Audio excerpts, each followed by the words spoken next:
This story begins with our protagonist, a child drawing a sacrifice seal on the school's roof, the most normal thing you would see in a minor. This boy comments that, after 3 months, he saved another world and could finally return home, still without his team. He couldn't turn back. Completely excited, he jumped and appeared at the top of a hill, amazed that he could make the journey. The boy looked at his hand and with some power, created a flame in the palm of his hand. We are told that 4 years ago, the protagonist was summoned to another world to defeat the Demon King, which he managed to do after 3 years. But at the end of the war, amidst a power struggle, he was forced to return to his real world. However, he was able to return again after 3 months, and with the power he gained as a hero, he used earth detection, something he had always wanted to do. We see some thieves traveling on horseback, encountering the protagonist. They were alarmed and confronted him, where each of them would be defeated. Just like in fantasy games, there are tribes of furries, elves, dwarves, and demons. He also managed to approach a girl and had a friendly chat with her, something that would be impossible in Japan. The protagonist had been dreaming of that life after fighting for 3 years, defeating the Demon King and thinking about his dream, which was one of the reasons they made him return to his world. But it would no longer be a problem for him. With his power as a hero, he was determined to make the dream come true, which was to have his own harem. A hero who, instead of using his powers to continue doing good, wants a group of naked girls. That boy fills me with pride. The old man, amazed by the protagonist's abilities, began to praise him for being able to face a large number of thieves, admitting that he had given up. The protagonist comments that it's a relief that he was able to arrive in time. The old man explains that he hasn't visited Torres in half a year, due to the stories about thieves on this road, although he swore he never heard that they were a very large group. The old man asked the protagonist where he was planning to go in Andalusia after visiting the city of Torres. The boy fell silent because he didn't know the locations. The old man tells him that Torres is the first city on the road that extends from the capital of the Millie's kingdom. It felt like he was listening to directions from another Japanese person trying to tell him which area of the city is Tokyo, since the protagonist tells us that he had never heard of the Millie's kingdom or Torres, now in the city. We are explained that the child was summoned the first time on the central continent, and only went to the demon continent. On the central continent, he attracted a lot of attention without delicacy, so the imperial family forcibly deported him, so it's a good thing he ended up somewhere else. What could the protagonist have done for the people he saved to deport him? The carriage arrives at the entrance of the Adventurers Guild. The old man comments that he has nothing to give as thanks, but he brought him to the guild as a gesture of gratitude. The protagonist enters the guild and is attended by the waifu of the place, named Etna Murfin, who was ready to add the protagonist to the registry. Here we learn the name of the child with the best dream in this work. His name is Haruto. The latter would make a flirtatious expression to ask Etna to call him Haruto. As the girl was doing the registration, Haruto imagined Etna lying him down on her legs and putting her breasts on his face, suggesting doing daring things. Damn this. Etna asked the protagonist to fill out all the information on the form and asked if he could read or write. Haruto nervously apologized, explaining that he has difficulties reading and writing, so Etna offered to do it for him. She comments that the best thing for him as a child was to study reading and writing instead of becoming an adventurer. But upon seeing the protagonist's determination, she asked him about his place of birth. Haruto answers that he's from the Mild Village. Etna asked him what type of mission requests he wanted to receive. The protagonist remained silent, thinking it over carefully, as he planned to study and have companions who could help him read. He asked Etna that he wished to work for demon extermination and escort missions. Etna mentioned that there are already good results in those fields. Then she asked the protagonist to leave his thumbprint on the paper. Haruto was mesmerized looking at her and took the paper to leave his thumbprint. When he read, he was surprised that she had messy handwriting. The protagonist returned the paper, and Etna commented that they had finished the registration procedure, and soon they would give him a guild card. The sun was about to set soon, and he wanted to make sure to secure accommodation, but Etna arrived with a request. Upon hearing the conversation about the request, he wasted time looking for lodging. Etna felt responsible for wasting his time and slowly approached his legs while taking off her clothes. Both joined their hands and kissed, a very steamy situation that ended up being just the protagonist's imagination. Here, Etna mentions that a hero arrived from the royal capital and accepted a demon subjugation request around the southern road. This confused Haruto, as he didn't remember a hero. Etna reveals that the only remaining request was for armed goblins, but before she could continue, the protagonist interrupted her. He asked if a hero existed. Etna explained that in the royal capital, a user of the holy sword arrived, who was recognized by the church and introduced as a hero to the world. Haruto was tense. The story of a user of the holy sword or an object like that didn't exist for him, although it made him even more nervous to know that even after defeating the Demon King, a hero is still needed. The protagonist told Etna that the Demon King was defeated. However, she was amazed, and Haruto became even more nervous, claiming that he heard that story from a street kid. He wanted to try to play down the situation a bit, although his nervousness didn't help. Etna replied that if that news were true, that the Demon King was defeated, it would be a topic everyone would be talking about. Haruto awkwardly laughed and clarified that he was probably deceived by the kid, but he wondered why there was another demon subjugation on the road. He questioned whether there might be more than one Demon King.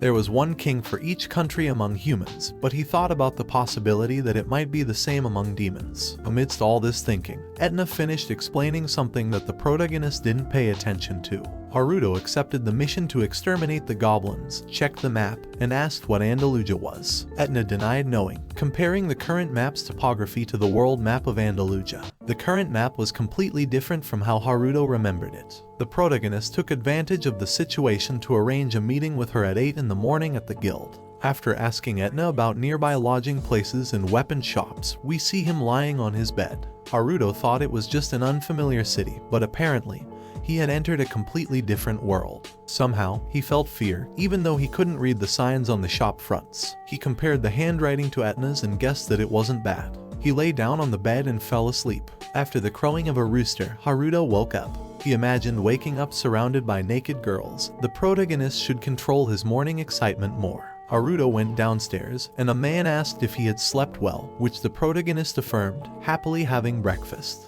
When he finished eating, he grabbed a lunchbox and headed to the guild. He arrived 30 minutes early, even after taking the time to eat and buy a short sword. He sat there and thought about how to win his waifu's heart. However, a mysterious person entered the guild, shouting good morning and startling Haruto. Etna came out and greeted this girl, whose name was Sharon. She asked her not to greet so loudly, and Sharon apologized. Sharon commented that a morning greeting should be energetic because that's what her grandmother said. Haruto stared at both girls, not understanding what was happening, as Sharon spoke very loudly. Etna introduced them both and mentioned that Sharon was a novice adventurer, just like Haruto. She emphasized the protagonist's achievement of catching 15 thieves alone and using magic. Sharon was fascinated by the story and posed for the protagonist. Etna explained that Sharon usually did light jobs in the city, but this time she wanted to gain experience during the goblin subjugation request, no matter what. Etna clarified that she was very worried about Sharon going alone on the subjugation, and that other adventurers were busy, so she decided to team them up on the same mission. Sharon and Haruto shook hands. After the greetings, a map of the area around the road and a compass were given to them as supplies. The search range was marked on the map. They had to carry out a goblin extermination, so they needed to examine every nook and cranny within the area to complete the mission. Haruto looked at Sharon and asked if they could go together now. He told her they could skip the honorifics since they were the same age and asked her to follow his instructions. He noticed that she didn't have experience in real combat.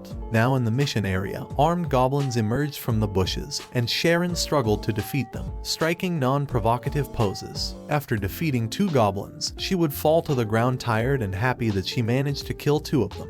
Haruto praised her, saying it was a great display for her first time fighting. The protagonist took out a cloth and approached Sharon, telling her she should clean the dirt off her body before it turns into an infection.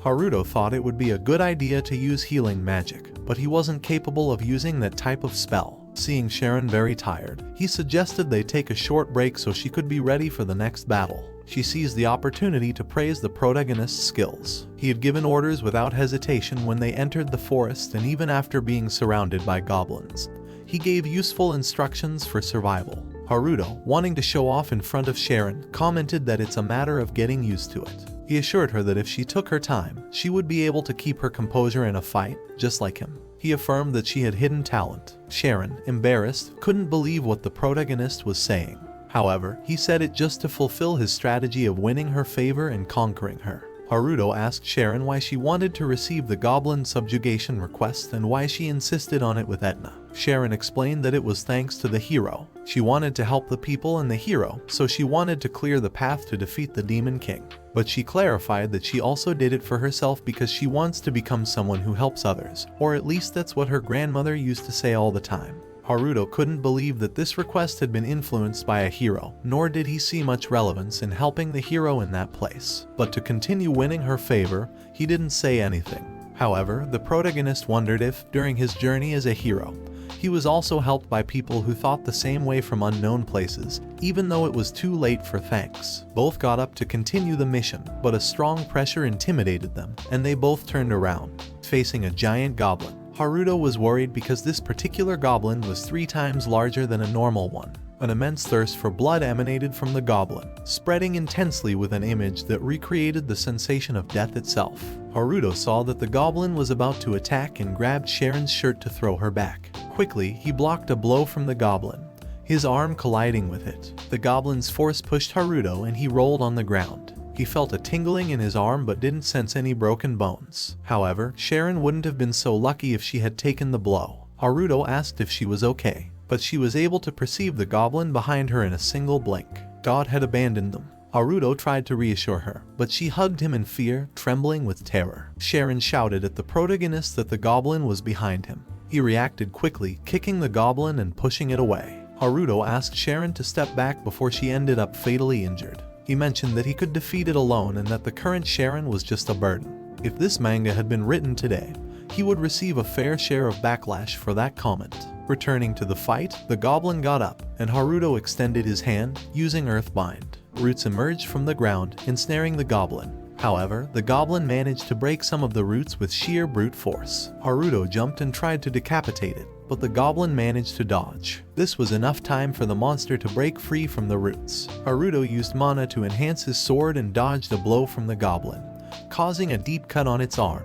Haruto's strategy was to wound it and prolong the fight until the goblin could no longer move. He took the opportunity to move swiftly around the goblin, skillfully damaging it with several strikes all over its body. He was about to deliver the final blow, but he noticed that from the depths of the forest, an energy sphere shot out and hit the goblin's back, engulfing it in flames. Haruto covered himself and wondered if that was magic. He looked at the goblin's charred body, which collapsed to the ground. He didn't fully understand what that energy ball was, but he was sure it was some kind of magic. At that moment, a voice asked if he was alright. The figure revealed itself to be a boy. He mentioned that he felt an abnormal magical power and went to help. Haruto was annoyed because, after all his effort, someone stole his kill. The protagonist asked for his name, and the boy introduced himself as Leon Van Lowell. Haruto asked Sharon to come closer, and she introduced herself, still amazed by what she had witnessed. At that moment, another person arrived, asking if everyone was okay. The name of this knight is Unicram.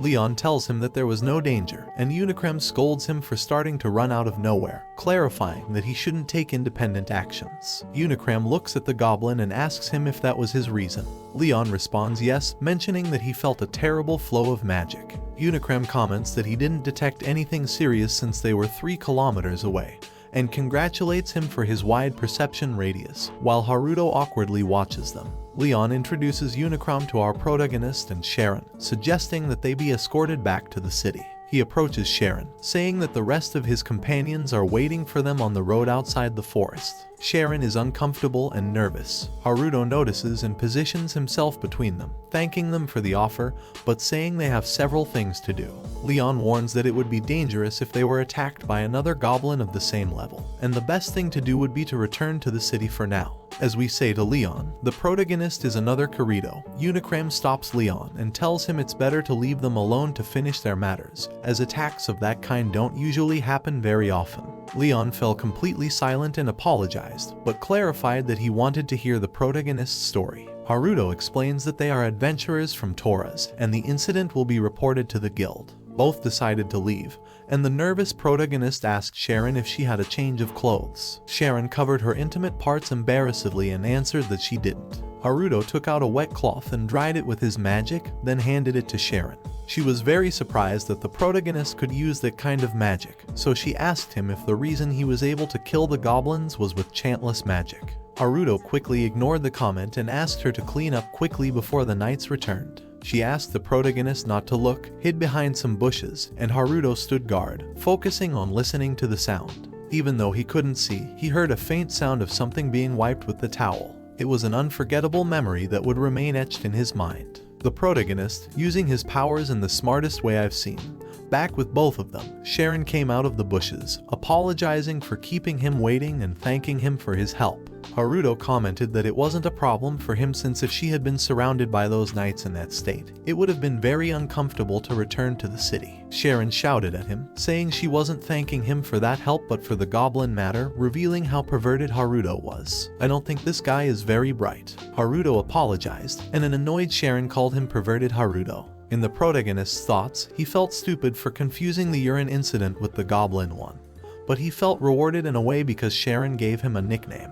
He proposed that they return to the city to report what happened to the guild. Haruto looked at the body and wondered what kind of goblin it could be. He explains that there are records from a long time ago about monsters that grow enormous over time. Most of them were able to obtain tremendous power, but most of the phenomena he knew of were caused by a necromancer, who cast dark magic on the bones they found. Haruto approached the burned goblin's body and realized it was starting to fade away. The large goblin split into 3 smaller ones and then turned into skeletons. Haruto didn't understand what was happening. Sharon looked at him and scolded him to return quickly to deliver the report. Back in the city, Sharon asked the protagonist if he was going to report what happened to the guild, which the protagonist confirms. Embarrassed, Sharon asked what he was going to say in the report, and Haruto reassured her, saying he wouldn't mention unnecessary details. So, it would be best for both of them to forget the urine incident. She thanked him cheerfully. When they arrived at the guild, they told Etna the details. Etna mentions that it's a problem that they can't understand the causes of what happened.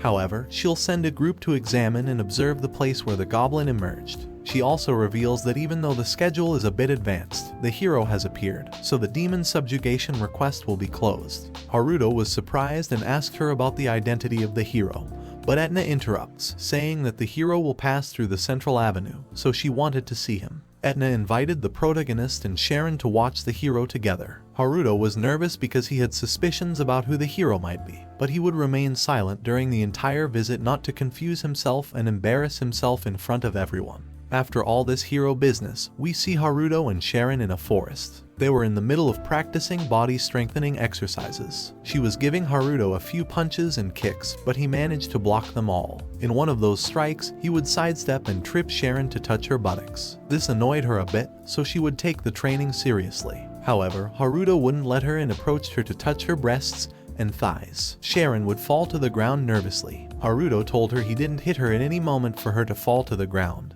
but upon looking at her closely, he noticed her breasts. Sharon told him he was an incorrigible pervert, and the protagonist commented that it was inevitable since it's part of a guy's nature. She mentioned that she looks forward to the day when she can punch him in the face and enjoy it.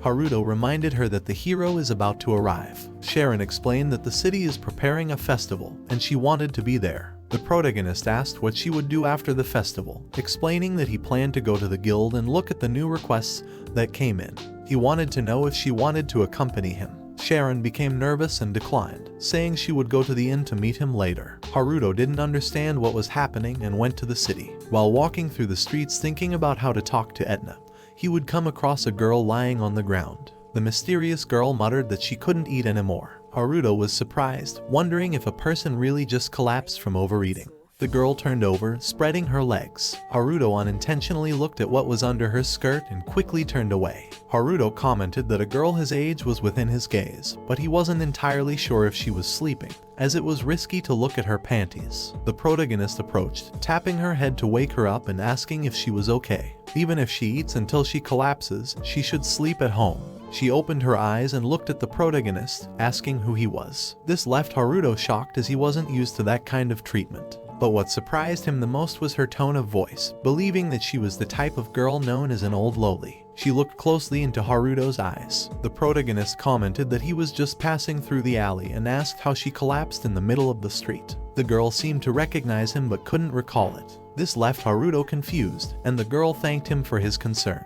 but she asked him if today was the day the hero would arrive in the city, and that's why the whole city was excited, preparing for a festival. The protagonist confirmed it, and she smiled, promising to wait for the hero. She thanked Haruto again and ran off. Haruto worried about the girl's future as she seemed to have no home. Suddenly, he heard Sharon's voice greeting him. She said she had gone to pick out clothes for Etna for the festival. Haruto praised her beauty, and a pleased Sharon mentioned that she doesn't usually dress so elegantly. She wasn't sure if she looked good or not, but she thanked him for his opinion. Both walked together through the streets as the protagonist thought about how pretty Sharon was. But it was becoming increasingly difficult for him to conceal his desires. He tried to hold her hand, however, Sharon walked ahead, leaving him behind, and they arrived at the square where the hero and his group were. Sharon commented that she didn't expect Leon to be the hero. The protagonist already suspected him due to detecting his energy from such a long distance, and was somewhat concerned. But he focused more on the girls accompanying Leon and Unicram.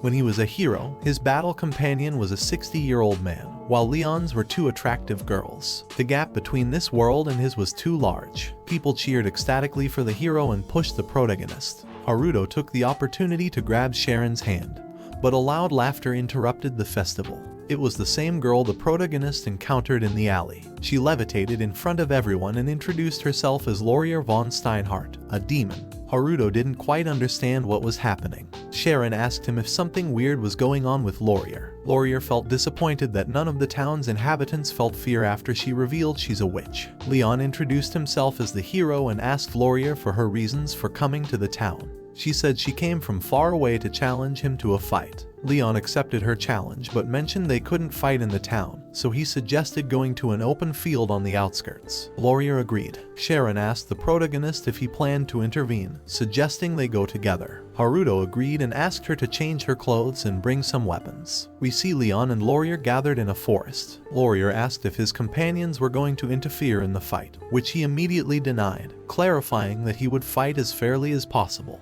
Leon wielded his sword and mentioned that he alone is sufficient to defeat a demon. Unicram warned the hero that he wouldn't hesitate to interfere in case of an emergency. Laurier commented that she wouldn't mind if any of them decided to interfere when things get dangerous. Leon exclaimed that as a hero and the bearer of the holy sword, he will vanquish her. And so, the battle began as he rushed towards the demon. Laurier recited a spell, creating a wind shield that bounced off Leon's strike. This surprised Haruto, who recognized the spell. Leon maneuvered around Laurier and attacked her again, but she blocked the attack without moving from her position. Haruto noticed that Leon was having more difficulty than usual, wondering what the difference was between high-class demons and ordinary demons. It's explained that high-class demons enslave other demons, unlike ordinary demons, who gather in swarms. High-class demons are independent from each other. High-class demons resemble humans in appearance and can use magic, while ordinary demons are more beast-like. However, there was a decisive factor that sets them apart. Leon took a stance and chanted a type of magic for his holy sword. He launched a powerful strike at Laurier. Haruto wasn't surprised by the sword's power. He expected that intensity. However, the demon was able to destroy the attack with a swipe of her hand. This surprised Leon. Haruto commented that the strength of a high-class demon is on a completely different level when compared to ordinary demons. Confidently, Laurier asked Leon if that was all his power, questioning if he had a stronger spell. A worried Sharon asked the protagonist what might happen now. Haruto answered that Leon appeared very powerless in front of Laurier. At that moment, Laurier asked if he truly was a hero who only uses his powers for the good of others. She smiled and threatened that if that were the case, she would kill each of his comrades. These words left the group frozen, and before they could react, Laurier attacked Unicram, hitting him in the abdomen, piercing through his armor. Unicram fell to the ground. This angered Leon, who attacked Laurier in a fit of rage. She admitted that she had become stronger after seeing her comrade fall, but she was just getting started. She turned to look at the two girls in Leon's group and shouted that she would start with them. Leon intervened, warning her not to harm Aura or Caroline.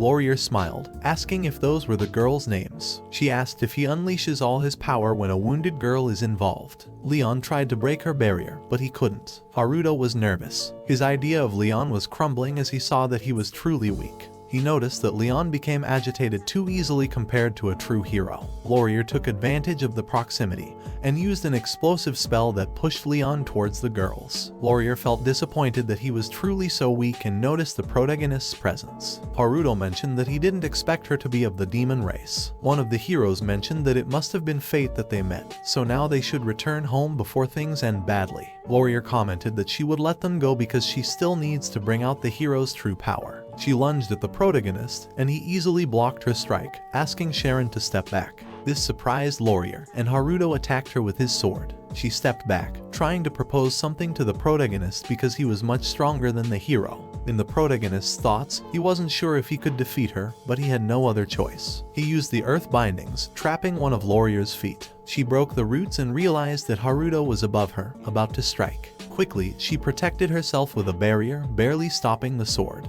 Haruto approached, locking eyes with Laurier. She grew confident, thinking he had fallen for the same trick as the hero, but she was startled when she saw her barrier beginning to break. The barrier shattered, and Haruto closed the distance quickly. However, Laurier used her hand to grasp the sword, paying little heed to her wounds. She took advantage of the moment and used her other hand to punch the protagonist, but he managed to block it in time. The people watching the fight were amazed by how strong Haruto was. Laurier mentioned that she's surprised by his strength, and in that brief distraction, Haruto took the opportunity to trap her with his roots without needing to cast a spell. Seeing this great opening, Haruto struck, managing to wound Laurier. The strike was powerful enough to sever her arm. Haruto looked at the wound and was completely sure that she would take hours to recover despite her being of a much higher level. Laurier tried to cast a spell, but Haruto wouldn't let her and attacked her upon realizing that he could do it. She protected herself, shielding against the attacks and receiving many wounds all over her body. Laurier asked him to wait a moment, but seeing that Haruto was serious, she decided to surrender. The protagonist asked her if she truly believed that surrendering would make him spare her life, to which she affirmed. She argued that her right arm was severed from the shoulder, and the other one was heavily wounded, scolding him for leaving a fragile girl like her in such a grave state. This annoyed Haruto, thinking that she was mocking him. Laurier approached him, praising him for being strong, revealing that she hadn't had this much fun in a fight in a long time. Haruto told her the same thing but clarified that it wasn't fun at all. This surprised Laurier, saying that he was a strange person for not finding enjoyment in a fight. She started laughing, mentioning that it felt great to lose to someone like that. Laurier explained that she had always been searching for someone stronger than her. Seeing how he was able to defeat her, she fell in love with him. She told him that from now on, they would be spouses. Haruto fell silent after hearing that. The next day, we see a scene of Laurier sleeping next to the protagonist, and she pushes him off the bed with a kick. Haruto got up annoyed since he hated that she slept so peacefully after knocking him off. He felt somewhat guilty deep down for leaving Laurier with a wounded arm and severing her other one. The protagonist approached and touched Laurier's breasts. He explained that after the fight, he was confused for a couple of hours when she said she was in love, but he let it slide after seeing that she was attractive, and besides, among his harem plans, he included the demon race, so he accepted her without hesitation. Of course, due to this decision, Leon and the other heroes disagreed with him living with her, but he managed to convince them. Moreover, there was the possibility that Leon, considered the strongest hero, couldn't do anything against her. Leon told the protagonist that if that was his decision, he couldn't do anything to stop him. In those flashbacks, Sharon was jealous and the protagonist noticed, so he approached her and asked if she was really jealous. Of course, Sharon denied it and hit him, which surprised and scared Laurier, as she didn't expect there would be a girl who could seriously injure the protagonist with a hit. Laurier praised her for her strength and challenged her to a fight, attempting to attack her. Haruto also tells us that, according to various rumors he heard, Laurier was still a young demon. She wasn't the kind of demon he thought she was, who would be hundreds of years old or have some fantastical age. Being of the demon race, she doesn't have parents. When she realized it, she was already in a sea of trees to the south. Apparently, since then, she had lived a life of fighting demons. And when she finally reached the city of Torres, she heard of the powerful being called a hero. In order to test her strength, she transferred some of her magic to a nearby demon. Seeing that Leon defeated the giant goblin so easily, she deluded herself. Back to the present, Haruto became angry upon learning that the giant goblin was Laurier's doing. Moreover, he couldn't shake off the idea that she seemed to recognize him from somewhere. But everything was over now. He was completely satisfied knowing the cause. If he taught Laurier common sense, it would be enough for her to adapt to society. Haruto stared at Laurier intensely and noticed her skirt. He pondered the situation for a moment and lifted it, arguing that he was doing it because she was in love with him. He tried to touch her, but at that moment, Laurier woke up, asking what he was trying to do. She caught the protagonist's hands with her legs, scolding him because he had told her he didn't get aroused by a person without arms. But now she caught him playing with her body while she was asleep. He was labeled a pervert, and Haruto apologized, but she let it slide, arguing that yesterday she decided to be his and gave him permission to play with her whenever and however he wanted.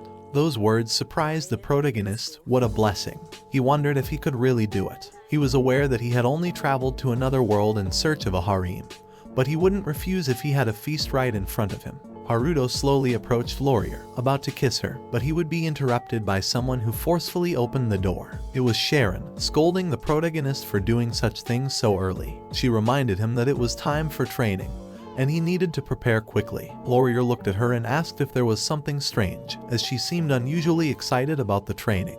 This reaction seemed terrifyingly cute to the protagonist. Upon arriving at the training site, Haruto and his harem prepared to train their magical abilities, specifically enhancing their physical skills using magic. However, Sharon was completely unable to use magic, so the demonic waifu would help her by transferring some of her magic to Sharon as a form of assistance. On the other hand, Haruto had trouble concentrating since the perverted boy's thoughts drifted toward what any boy his age would think upon seeing two girls at a beach, fantasizing and getting lost in his thoughts, of course. Especially if one of them hinted that something was entering her. What a greedy girl. Returning to the training, Sharon used the magic given to her to greatly enhance her physical abilities, which was reflected in the combat movements she executed in the water later. With overflowing happiness, the girl emerged from the water to give her friend a thankful hug, attracting the gaze of her morbid instructor to her body in a blatant manner. Later, the girl challenged her teacher to a duel, making him somewhat nervous due to her friend's skills. However, under his own words, he would do what a man does,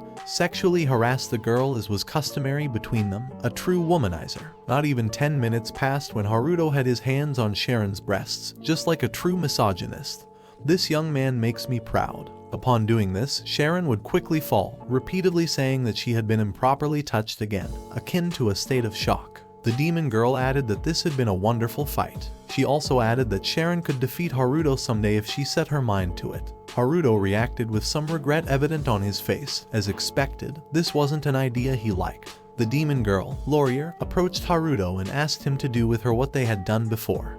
Sorry. It was about practicing magic without chanting or pronunciation. My mistake. According to Haruto, Laurier was a girl with exceptional magical abilities, but unable to omit the incantation when using magic. Haruto responded that they would do it another time. The former hero also asked about how the girl had transferred mana to her friend, as it was a kind of magic Haruto had never seen before. Laurier responded courteously and humorously, uttering 3 simple words that made everything clearer. I don't know. Okay, maybe not that clear. This response left Haruto somewhat confused and disappointed. The girls asked why they had specifically gone to train by the seaside, wondering if there was some kind of training that would utilize it. Haruto mentioned that it wasn't that, as there was only one thing they could do in this place. With a swift motion, Haruto would remove all of his clothing, leaving only his underwear while saying, "Let's go swimming." Blushing, Sharon would ask why Haruto had suddenly taken off his clothes, to which Laurier would respond that it was necessary to undress for swimming. She would also mention that since there was no one else around, there wouldn't be a problem if anyone saw. Sharon responded that Haruto's gaze was too perverted, which caused what Haruto expected, resistance from the girl. Haruto would ask the demon waifu if it was true about swimming naked, which would cause the girl to completely undress. Sharon would reproach her to at least cover her top, to which she replied that Haruto doesn't do it, so she shouldn't either, just covering the bottom part. Due to her friend's influence, Sharon finally gave in, slowly undressing to end up only in her underwear, just like Haruto. Somewhat embarrassed and while covering herself, she would approach Haruto, who would be somewhat blushed due to the huge view in front of his eyes. The girl would only ask the boy not to look at her too much, calling him a pervert once again. Later, Laurier would ask Haruto not to leave her alone due to her great excitement, adding that the latter was completely allowed by her, all while holding her arms up to her breasts. This boy is too lucky for his age. This would cause some nervousness in the boy, which would be interrupted by Sharon,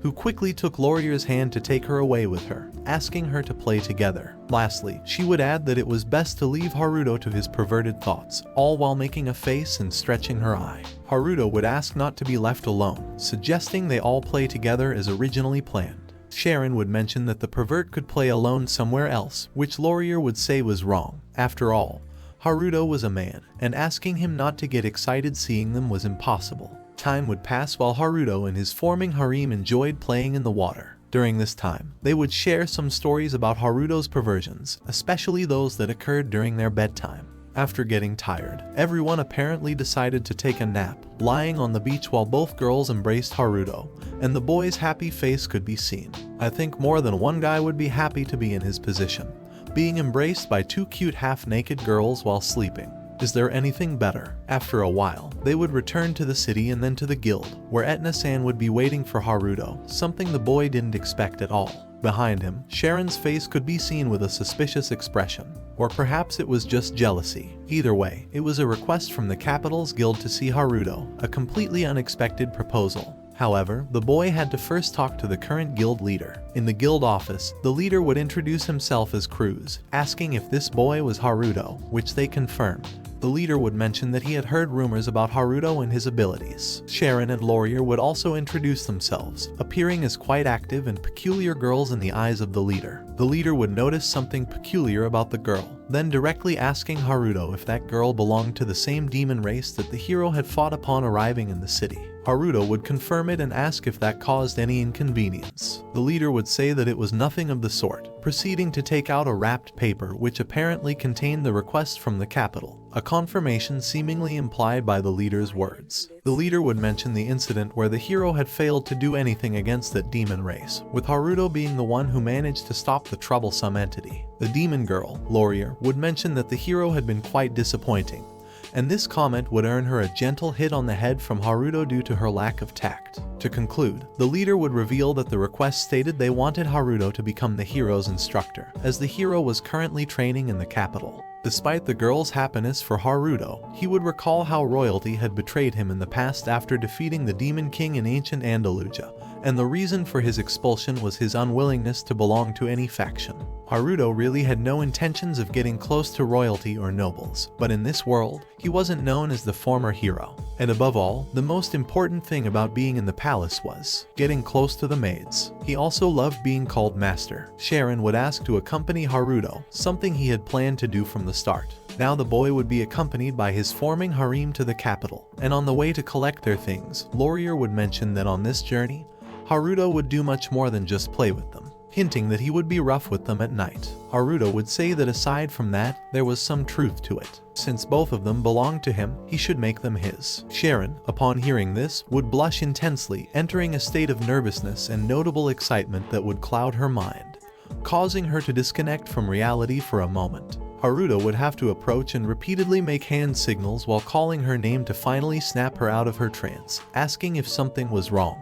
The girl would affirm that she was okay amidst extreme nervousness, and she would hurry away at full speed in an attempt to hide this. It worked, of course, not. Laurier would mention that Sharon seemed like a troll in heat, confirming the girl's state of excitement. Haruto had an internal conversation in which he wondered if he had been too harsh with Sharon too quickly, thinking there was a possibility she might not accompany him on the journey because of that. However, he quickly found solace, telling himself that everything was fine and that more things would happen rapidly. Later in the night, we would see Haruto shouting as if he were calling for help inside the room, using all his strength to make as much noise as possible. Subsequently, Laurier would enter the room, wondering why Haruto was breathing so heavily. The boy would say, "I did it," leaving the demon waifu somewhat confused. The context of the situation was that Haruto was creating a room in which the noise from inside couldn't be heard from the outside, using his magic, of course. Laurier would ask why Haruto was doing this, to which the boy would reply that it was quite obvious as he took off his coat.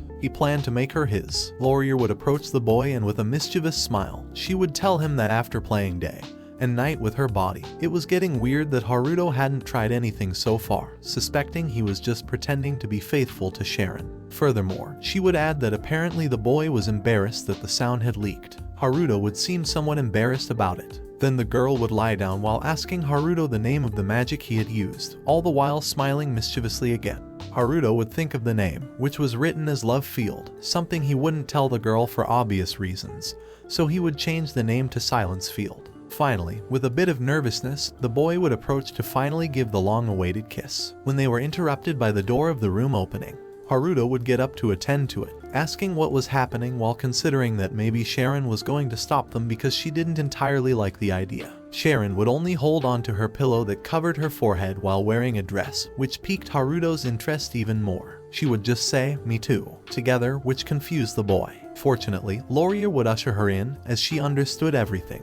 Both would mention that it was their respective first times. Initially, they would just snuggle around the boy, each taking one of his hands. Sharon was on the left, and Laurier was on the right from Haruto's perspective. Following this, Haruto would hold Sharon by the waist, looking at each other nervously for a few moments until they finally managed to kiss. It would be a long and passionate kiss. Later, Laurier would also ask for some attention, kissing Haruto as well. At first, it was just a few kisses, and we could see how both girls were sharing Haruto. While one was kissing him, the other would make him feel good with some kisses on the neck or cheek. Perhaps due to it being everyone's first time, the situation felt so natural and perhaps somewhat slow, Haruto thought.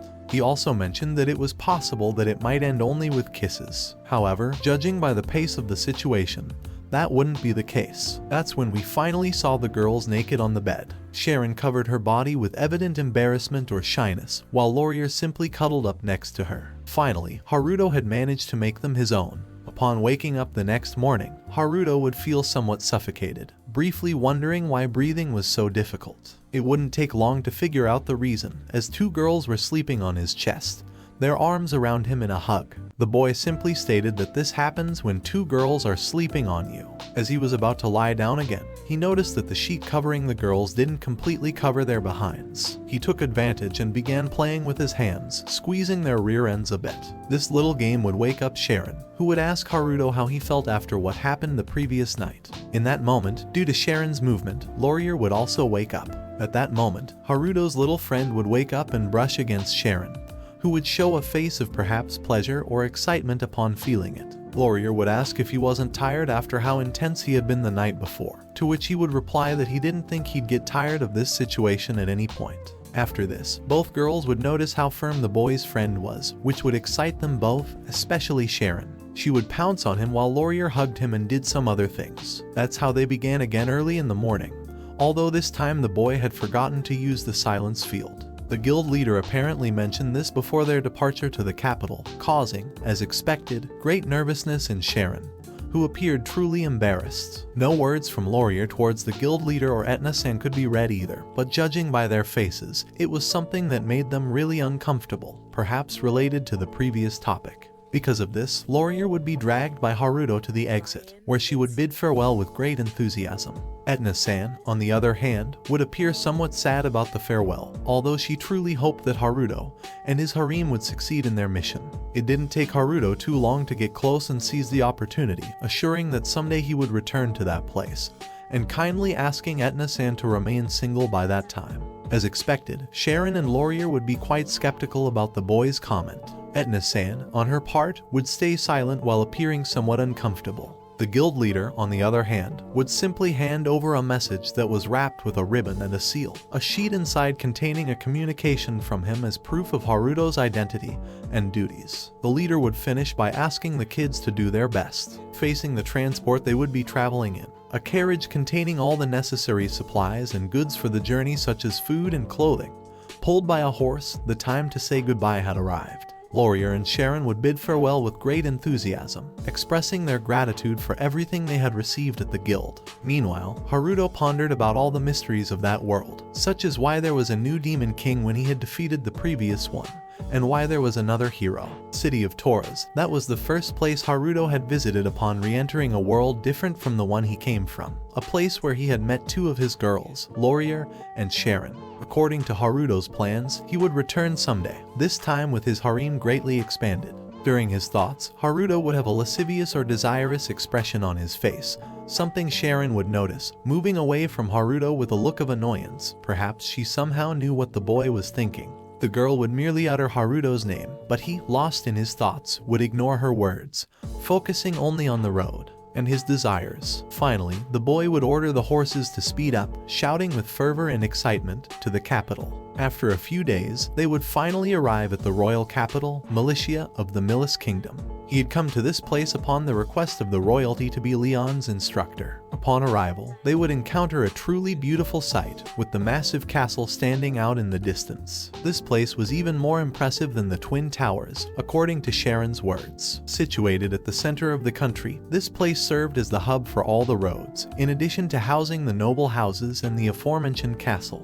Having said that, the cultural and traditional diversity found here was also remarkable. You could also find the guild and cavalry quarters throughout the area, as well as the famous Harmonia Church, the place where the hero was recognized with the sacred sword. Just as our protagonists passed near that church, a scream apparently echoed from inside. This puzzled everyone, yet since they didn't discuss it, they completely ignored it. Before arriving, Haruto would request to be the one to speak with the royalty, telling Laurier and Sharon to only speak if spoken to directly, and in that case, they should say things that don't bother those present. Upon arrival at the place, a servant with a strong personality would be waiting for them, politely asking them to come in. As expected, Haruto would only focus on her beauty and her surprisingly large attributes. However, on this occasion, his delight would be interrupted by his duty. Upon entering the hall, they would be greeted by a girl who introduced herself as the third Princess Latina Militia Glacier, mentioning what a great pleasure it was to meet Haruto in person.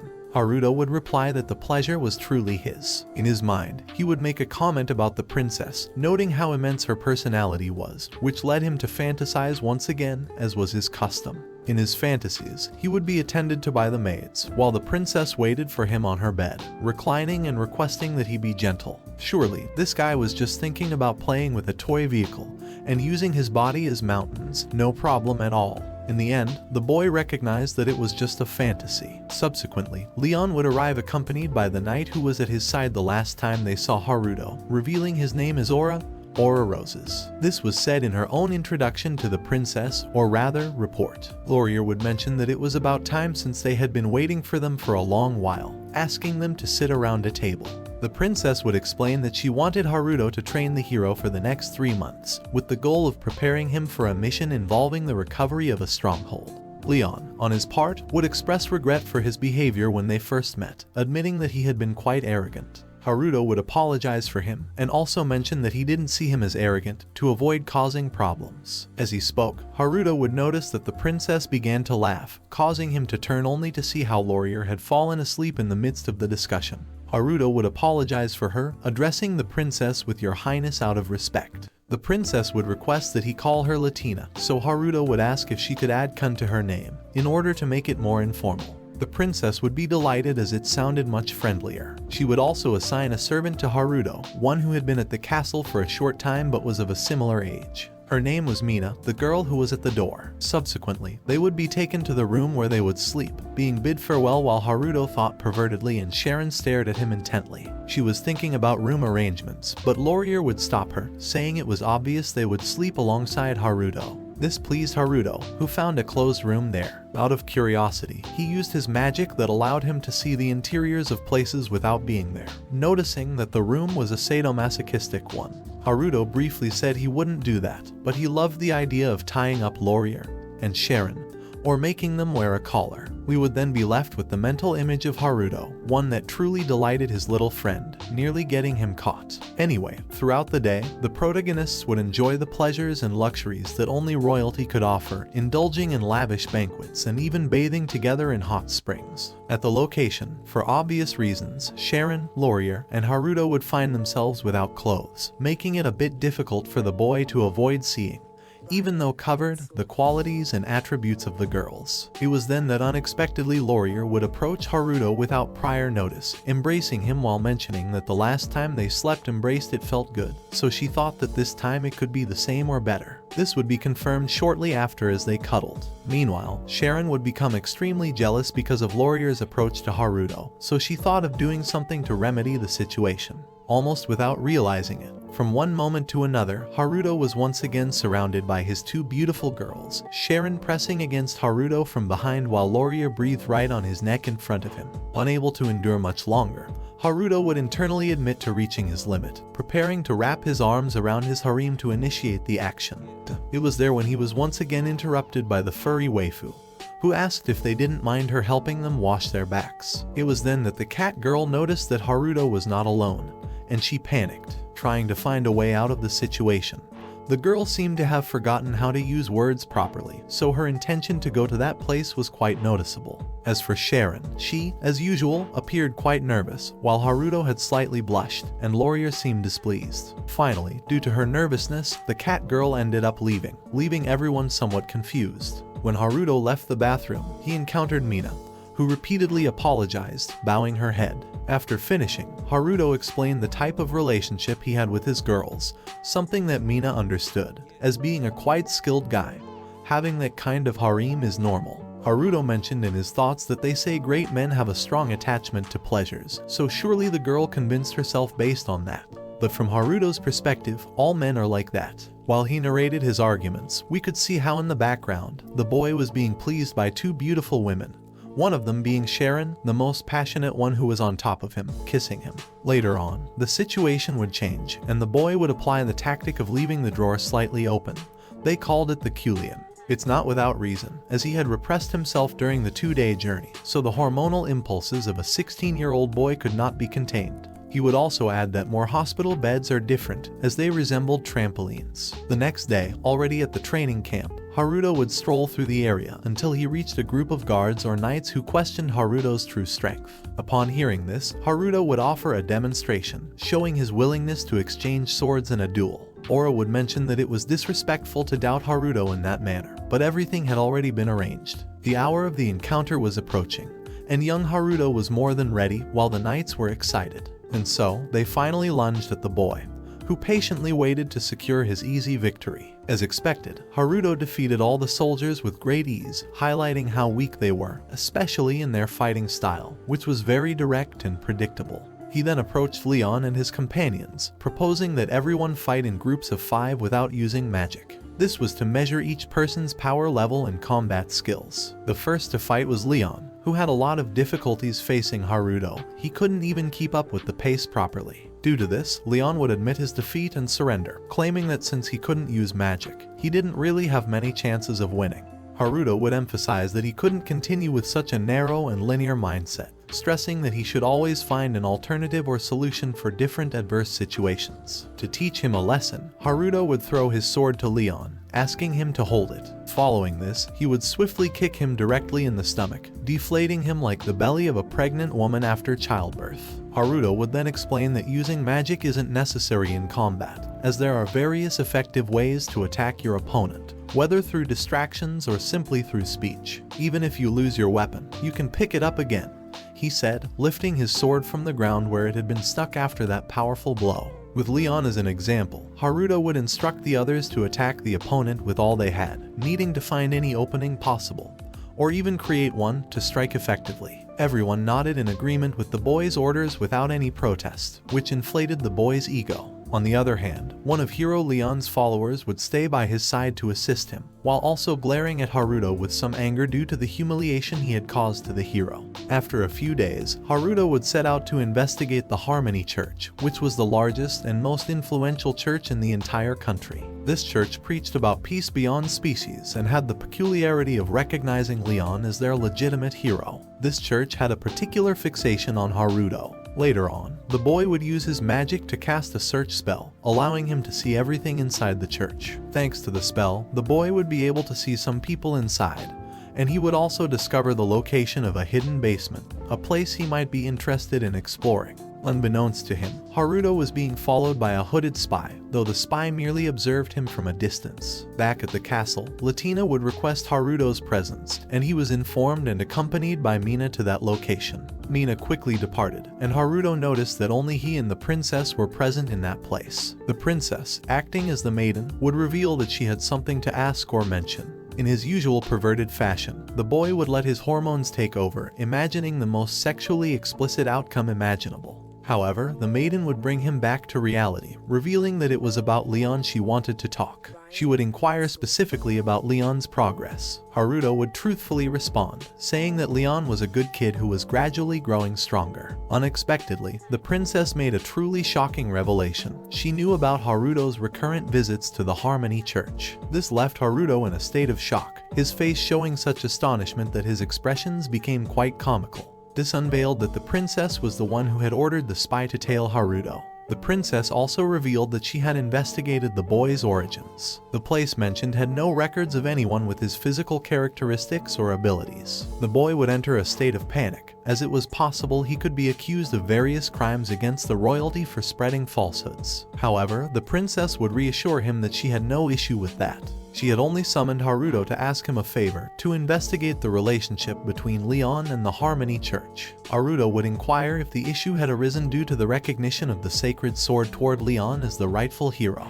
The princess would respond that in that aspect, there was no problem. The root of the situation lay in the boy's origins, as they had no information about his life beyond his connection to the church and his appointment as a hero and bearer of the sacred sword. Haruto briefly wondered if it was possible that the boy had been summoned just like him, but it was unlikely since there was no indication that the boy came from Earth. Additionally, the princess would add that she was curious to uncover the true representation of the sword. It had never been mentioned, nor was it known to the royal family that the church held possession of it. The princess had even analyzed various sacred writings, none of which gave the slightest hint about the existence of a sacred sword, let alone one protected by the church. And to conclude, even though the sacred sword and the hero had remained hidden for a long time, they were easily handed over to the royalty of their own volition. Haruto would ask if there was no possibility that the church could fully trust the royalty for the hero's task and training. The girl would respond that that probably wouldn't be the case, as even though the relationship between the church and the royalty was good,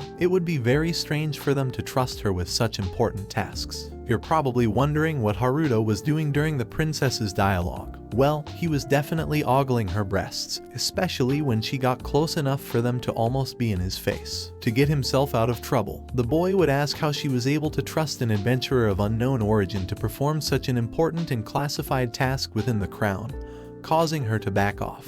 The princess would say that even though she didn't fully trust adventurer Haruto, she believed she was willing to change her mindset and try to trust him.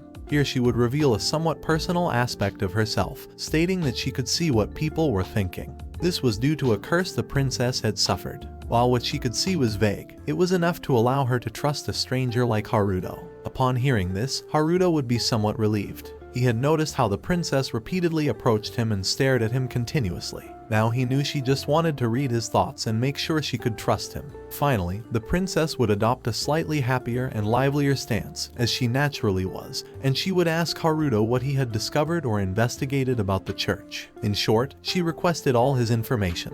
Although Haruto had his doubts about sharing it, not out of distrust but due to the confidential nature of the matter, he would agree to tell the details of his search and investigation, including the revelation about the three-story basement. Upon hearing such an interesting and potentially important detail, the princess would ask Haruto to include this in his search and investigation request, and then ask for his opinion. However, before he could respond, the princess would remember that she hadn't mentioned the reward to Haruto so far, causing him to become incredibly nervous and tightly clasp his hands. He wondered what the reward could be, and it also seemed a bit strange that he hadn't remembered the reward at any point. The princess would then subtly gesture toward herself and reveal to Haruto that the true reward was nothing less than her. The boy was left speechless and wondered in his mind if he had correctly heard the princess's words. The princess would take control of the conversation again, admitting that her proposal might sound a bit strange, but she held a great appreciation for Haruto, even though it wasn't so obvious. This was due to his demonstrated worth and impressive abilities, as well as training Leon.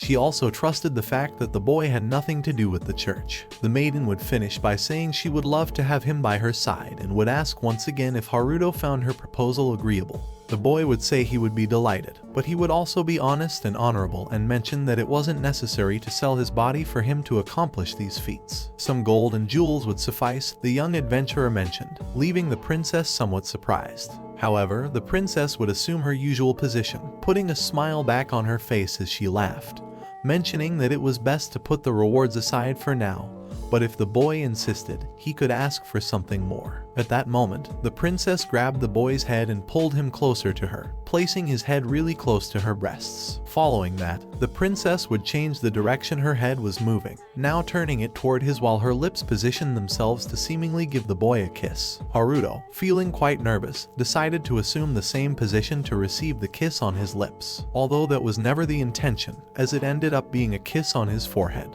The princess would mention that this was just a step forward, so if he was interested in talking to her another day, he should contact Mina to arrange it. Before leaving, she would remind him that she didn't make this kind of offer to just anyone, arching her back while glancing at the boy sideways, perhaps with a touch of desire. After that experience, Sharon entered the room where Haruto had been talking to the princess moments ago, appearing annoyed by the sudden disappearance of the boy. Sharon would ask if Haruto had been flirting and looking for cute girls. He wasn't actually doing that, but he didn't say a word, so Sharon assumed he had.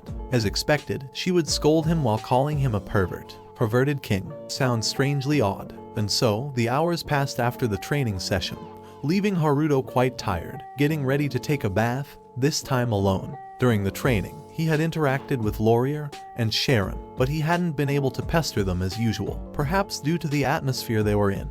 Furthermore, the previous night, they had spent it with Aura. It seemed they had become good friends in the blink of an eye. And while one might think the boy wouldn't feel comfortable being alone, he actually enjoyed being able to bathe alone from time to time. At this point, the boy would have various thoughts, some related to the princess's constant visits to the training sessions, along with the compliments he received from her on every occasion. Maybe she just wanted to seduce him. Leon also didn't seem to have any memories of his life before being named a hero, so Haruto thought maybe it was amnesia caused by the summoning. Finally, Leon had asked to borrow his sacred sword, and while he held it, he sensed the immense magical power it contained within.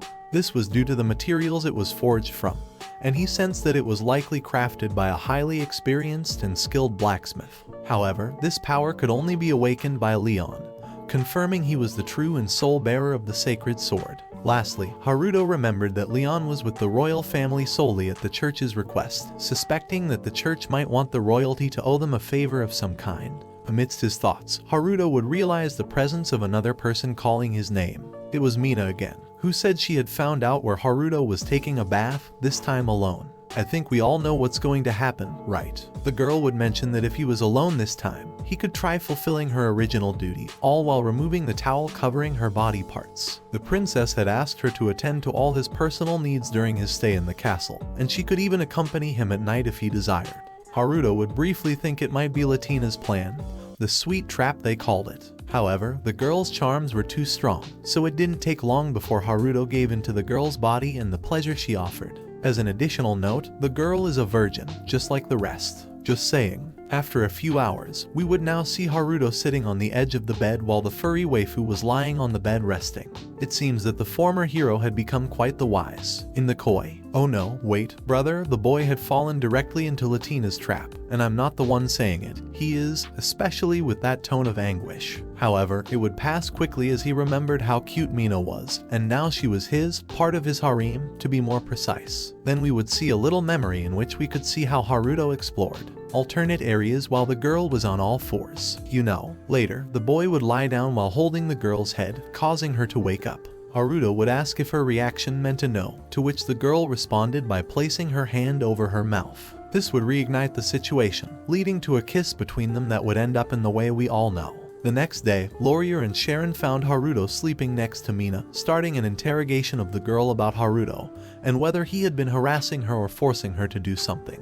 Haruto was still exhausted, thinking that maybe he had gone too far in the second round. Answering the question, Mina blushed and mentioned that Haruto treated her kindly since it was her first time, and despite being just a servant, he treated her better than she had ever been treated. Sharon was skeptical, while Laurier mentioned that, like with Sharon, he had been too shy. Sharon said he's not shy and that he'd be fine with any girl who would let him touch her. Laurier simply mentioned that he's that kind of person and that's it. Laurier would speak to Haruto directly and mention that Sharon wasn't happy that Haruto was with other women, including her. and she also told him to show his virility. Mina offered to help, and so the one who was once a hero had a fun morning together with his harem. Later that day, Haruto would meet the princess, who asked him to participate in the mission to recapture the fortress, as winning it would lead to a celebration at the church and the perfect opportunity to visit the basement. Due to the way she asked, the sweetness, and everything else, the boy thought that maybe Mina had given her some information, so he couldn't resist and ended up agreeing. Thanks to that, the princess hugged him, and their chests ended up colliding, causing an excitement in him that led him to touch the princess too much. She didn't seem upset. She asked if he was ready to receive his reward, and the boy nodded, saying he wanted to take Mina with him. Mina had lost her parents 4 years ago, was captured, and later bought by the royal palace. She had the best fate, as she could have ended up with some stranger or pervert. A worse one. To clarify, Mina was happy to receive the news from Haruto about being able to travel with him, so everything seemed to be going smoothly. However, the princess declined, offering that Mina would come with her if he agreed to be her partner, which confused our protagonist. Well, why not? She just wants to get laid, the horny lady. The princess confesses that she would be forced to marry soon. Haruto was confused by this revelation, but he would understand what the conversation was about. The princess mentions that she's about to turn 15, and when that happens, as the third princess, she'll have to marry a high noble. At first, she agreed with that, even if her inheritance rights would be low. After all, she would still be a princess. But then, she realized that at the hero's welcome party, the one who wanted to marry her was a guy with a toad-like face. These words surprised the protagonist, as he didn't expect Latina to use that kind of language. He didn't expect that from her. Latina clarifies that it couldn't happen, and she was willing to do everything possible to prevent it. Haruto tells her that he understands her situation, but even so, if he were to accept her proposal, he could become an enemy of the country. Latina tells him that she's aware of that situation, but clarifies that, for that reason, she asked her father to let her take charge of investigating Hero Leon and the church. Haruto was confused by these words. Latina explains that, in other words, she can decide the reward for the investigation on her own. The protagonist asked her if that wasn't too exaggerated. If she could decide the reward like that, she shouldn't also be able to break off the engagement. She clarifies that she can't break off the engagement on her own, but if he does it, being someone stronger than the hero, then her father will give up. Haruto wondered if he would be able to get the king's and the princess's support, and he questioned whether that would be a good or bad thing. However, his thoughts would be interrupted when Latina confesses that she's confused about her feelings towards him, as she doesn't know if she loves him. But she wasn't lying when she said that he's a great person. These words left the protagonist stunned, but he didn't hesitate to take advantage of the situation. He comments that he will accept the princess and Mina. These words made Latina happy, and she approached the protagonist. Deep down, Haruto had doubts about everything that was happening, but when he saw that bright smile of the princess, he didn't care about anything else. Both of them approached and shared a kiss as a gesture to enjoy their advance. While this is happening, we see a scene of Leon and his group. Unicram was looking at a map and mentioned that there are demons in the southern forest, but their objective is unknown. They took the Caliber Fortress as their base and mentioned that demons are rarely sent to the royal capital. The protagonist and Sharon were also present at that meeting. Unicram mentioned that since it's close to the capital, the fortress is now vital for transportation to the south. He explained that they sent a subjugation unit to try to recover the fortress initially. However, to their misfortune, the leader of the demons occupying the fortress is a higher demon race. So, the subjugation unit was completely annihilated before they could do anything. Haruto asked Laurier if she's actually the demon living in the southern forest, but she was asleep, so he woke her up and asked her about the topic again. Laurier denied everything. This annoyed Haruto since she wasn't cooperating with any questions, so he wouldn't ask her any more questions from now on. Leon asked the protagonist not to worry, as the two of them would be able to defeat the demon. Seeing Leon's expression, personality, and gesture, Haruto found him handsome. The protagonist thought about the idea of training Leon so that he could go to the fortress and come back safely. Unicram asked our protagonist to go ahead and create a distraction in front of the fortress due to his role when he fought Laurier. This made Haruto nervous, and he asked if he really had to do it alone, which Unicram confirmed. Later, we see the protagonist regretful, as the entire strategy was a message from Princess Latina, and she clarified that it was all at Haruto's request when it really wasn't. A few days later, the day of the date with Sharon began, and the protagonist went to find her. He was going to take the day as a true gentleman. They both sat by a river in the forest, and he realized that he no longer did indecent things, and maybe it was because he did it with all of them every night. Both of them held hands happily. Even in this situation, he felt satisfied holding Sharon's hand. She was always an energetic girl, and he liked that. He mentioned that he heard that Sharon used to stand up to bullies in her village and beat them up. She always showed that kind of talent even before they knew each other. Her grandmother always told her to be honest and energetic, and she grew up exactly as her grandmother asked her to. Earlier this year, her grandmother peacefully passed away, and she saw a great opportunity and took it, leaving her village and exploring the world as an adventurer. Nervously, Sharon tells Haruto that if she hadn't met him, she would probably be living in the darkness of the city of Torres. These words softened the protagonist's heart, who deep down wanted to hug her, but he had to be patient. Sharon asked Haruto why he was so strong and what kind of people his parents were. The protagonist sweated a little at the question and answered that he was abandoned since he doesn't know his parents. This response surprised Sharon, and she apologized to him, thinking she touched on a sensitive topic. Haruto reassured her by explaining that he was raised in an orphanage. The elderly women who worked there were kind to him, and he always got along well with the other children there. And he clarified that she really shouldn't worry. They both held each other's hand tightly, and Sharon rested her head on the protagonist's arm. After that, he chatted with her about his journey through Andalusia, avoiding, of course, telling her about his planet or that he was a hero. He was sure that there were some parts that sounded strange in his story if he went into details, but Sharon listened to the whole story with delight. Haruto felt happy about this, as it was the first time he had talked so much about himself. Then he remembered that he had something with him and showed her a box. Upon opening it, he revealed a necklace. She thanked him, and the protagonist put it on her. Sharon mentioned that the gift made her happy but felt embarrassed because she had nothing to give in return.